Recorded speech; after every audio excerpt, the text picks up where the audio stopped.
지도자가 될 수 있는 사람은 역경에서도 불만을 품지 않고, 영달에도 기뻐하지 않고, 실패해도 좌절하지 않고, 성공을 해도 자만하지 않는다.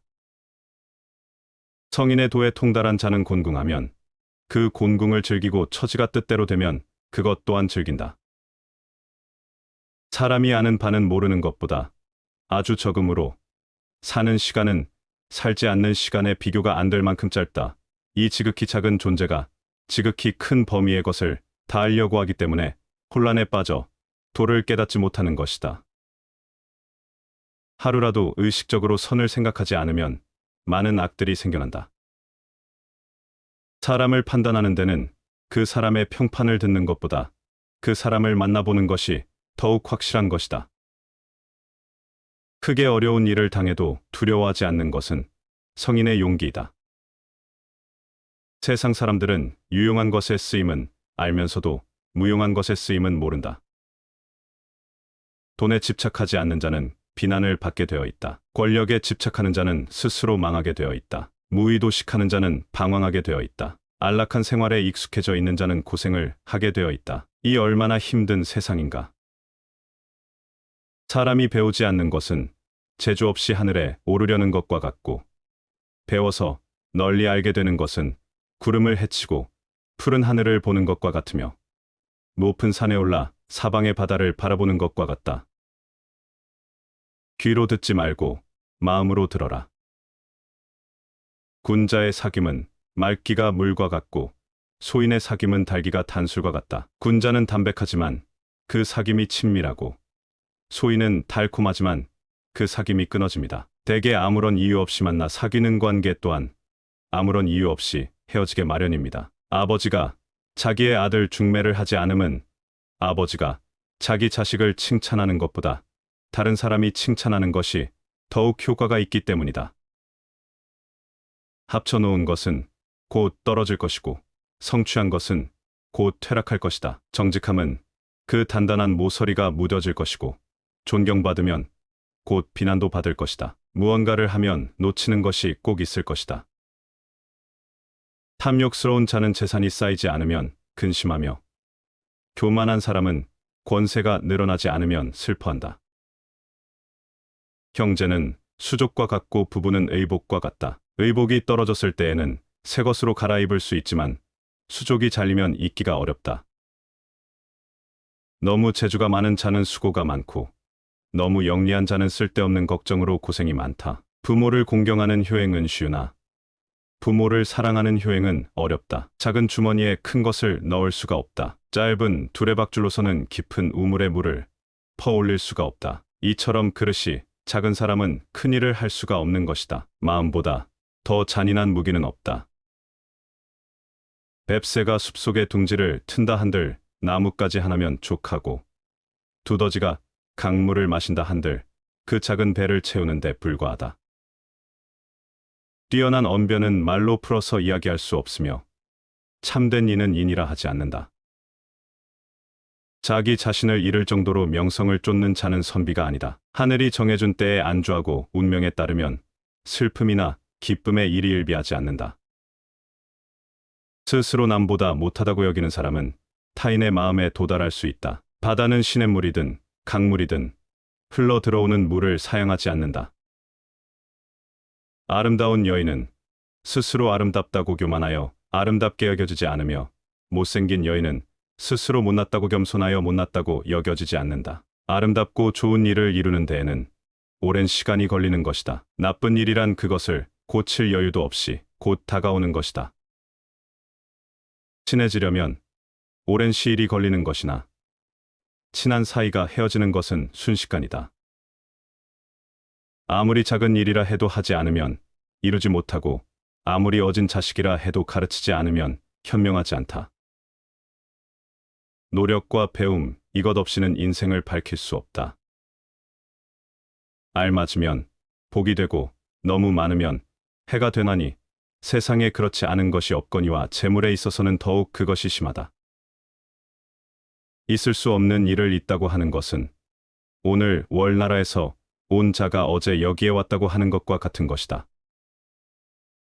의리를 숭상하고 육체나 생명을 비롯한 형이하의 것은 모두 도외시해야 한다. 어리석은 것은 세상에서는 좋아하지 않는다. 그러나 그 어리석은 것에는 인간의 간교한 지식이 작용하지 않았으므로 그야말로 진정한 도에 맞는 것이다. 영달해도 그 지위를 명예로 하지 않고 궁핍해도 그 경우를 수치라 여기지 않는다. 왕자의 즐거움이라 하지만 여기에는 미치지 못한다. 만일 사람이 생사와 모든 것을 초월한다면 왕자의 즐거움보다 더한 즐거움을 맛볼 수가 있을 것이다. 외부의 사물에 굴복하고 있는 사람은 말하는 것도 목매인 소리를 내며 욕심이 많은 자는 그 정신의 기능도 천박할 뿐이다. 위나라 현인 거베곡은 나이가 60이 될 때까지 그 사상과 태도가 60번이나 변했다. 그는 일진월보하여 정지하지 않고 60에서 59의 피를 깨달았다. 음악 소리는 필이건 종이건 모두 그 빈 곳에서 나오고 있다. 사람의 마음도 비우지 않으면 참된 마음은 나오지 않는다. 이 우주 사이에는 정말로 어떤 주체자가 있어 모든 것을 지배하고 있는 것 같다. 그것이 신이건 옥황상제이건 어느 것이나 대자연에는 불변의 조리가 존재한다. 이해관계로서 서로 맺어진 자는 일단 고난이나 재해 같은 곤란한 경우를 당하게 되면 곧 상대를 버리게 된다. 천연자연으로 맺어진 골육이나 동지는 고난이나 재해를 만나면 더욱 서로를 돌보고 결합한다.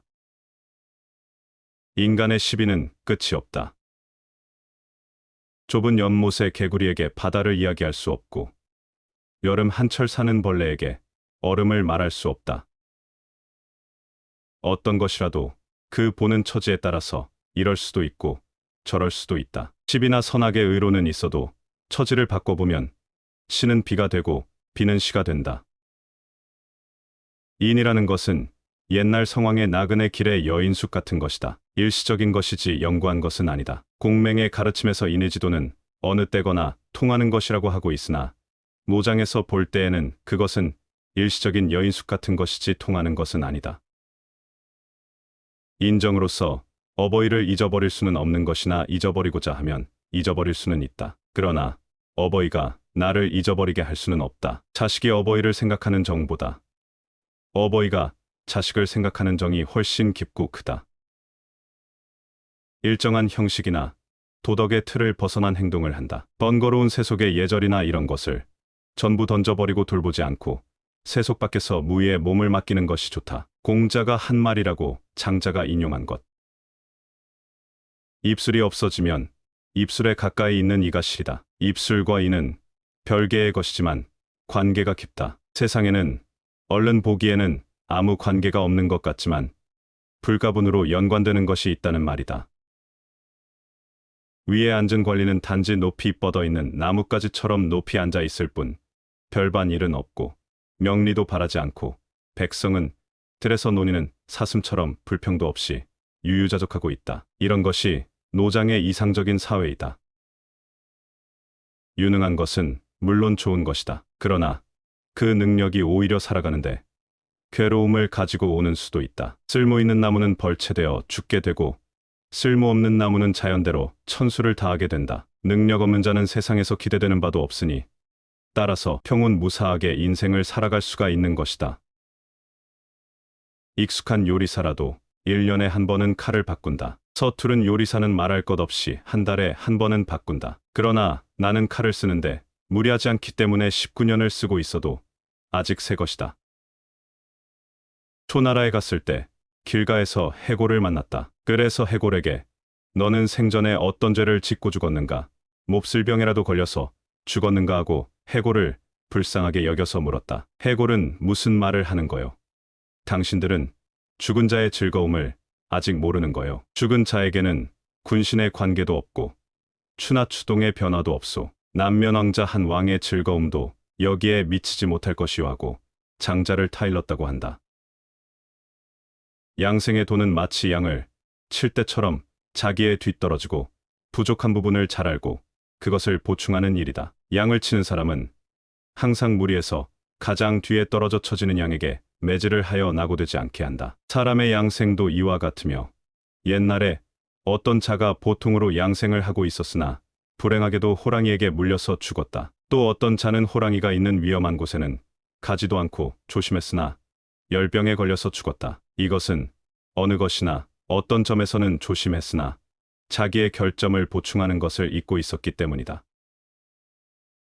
어떤 사람을 진인이라 이르는가? 옛날의 진인은 불행한 운명을 만나도 거슬리려 아니했고 성공한데도 자랑하지 않았으며 이를 일부러 도모함이 없었다. 이런 경지에 이른 사람은 비록 실수를 해도 후회함이 없고 일이 뜻대로 되어도 우쭐해하거나 하지 않는다. 또 이런 사람은 높은 데에 올라가도 겁내지 않고 물에 들어가도 젖지 않으며 불에 들어가도 뜨거운 줄을 모른다. 그 지혜가 도에까지 올라가고 보면 이런 위력을 발휘하게 되는 것이다. 옛날의 진인은 잘 때에는 깊이 잘 뿐이므로 꿈꾸는 일이 없고 깨어 있을 때는 깨어 있을 때대로 마음에 걱정이 없었다. 먹는데도 맛에 끌리지 않고 그 호흡은 깊고 고요하였다. 진인은 발 뒤꿈치로부터 나오는 듯 깊이 숨을 내쉬지만 범인들은 기껏 물에서 호흡하는 데 그친다. 울지 않는 오리를 잡아라. 어차피 잡으려면 능력 없는 쪽을 잡는 것이 좋다. 산에 있는 큰 나무를 보고 제자가 장자에게 어째서 저 나무는 저렇게 오래 살 수 있느냐고 물었을 때 장자는 쓸모가 없기 때문이라고 말했다. 산을 내려와서 장자의 일행이 벗의 집에서 묵게 되었다. 벗은 반가워서 그 아들에게 울지 않는 오리를 잡아서 반찬을 만들라고 했다. 이 말을 들은 제자는 장자에게 산에 있는 나무는 쓸모가 없다고 해서 제명을 다할 수가 있고 오리는 울지 않는다고 해서 죽음을 당하니 사람은 재와 부재의 어느 쪽을 취해야 하느냐고 물었다. 장자는 재와 부재의 중간에 있는 것이 좋다. 재는 필요할 때 이것을 쓰고 필요 없을 때에는 쓰지 않는다고 가르쳤다고 한다.